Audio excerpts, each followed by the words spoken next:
उद्धव ठाकरेंच्या शिवसेनेबद्दल मला बोलण्याची काही गरज नाही, तुम्हाला सगळं माहिती आहे।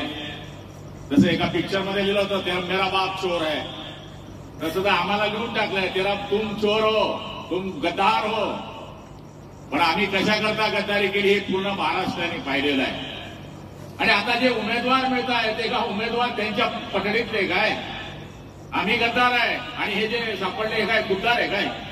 म्हणजे त्यांच्याकडे विचाराचे मुद्दे कुठलेच राहिलेले नाही।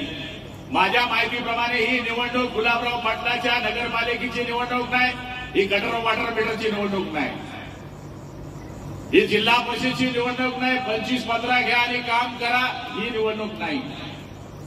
ही निवडणूक महापालिकेची नाही की स्वायत्त संस्था आहे, ही निवडणूक त्याची नाही। ही राज्याची निर्णय घेणारी विधानसभेची निवडणूक नाही। ही जगामध्ये आपल्या देशाचं अस्तित्व टिकवणारी निवडणूक आहे। माझ्या माहितीप्रमाणे 544 जागेवर उमेदवार हे स्मिताताई वाघ उमेदवार नाही, तिकडे रक्षाताई उमेदवार नाही। माझ्या माहितीप्रमाणे 544 जागेवर नरेंद्र दामोदर मोदी हे उमेदवार आहेत।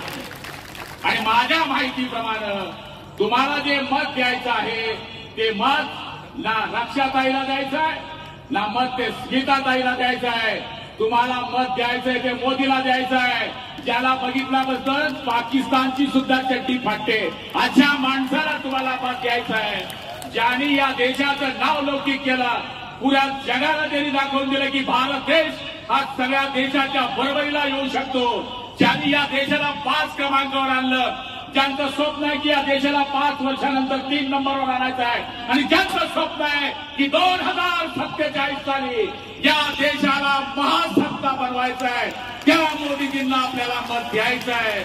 आणि माझ्या माहितीप्रमाणे कार्यकर्ता जर पेटला तर माझ्या माहितीप्रमाणे भगवा झेंडा फडकायला टाइम लागत नाही।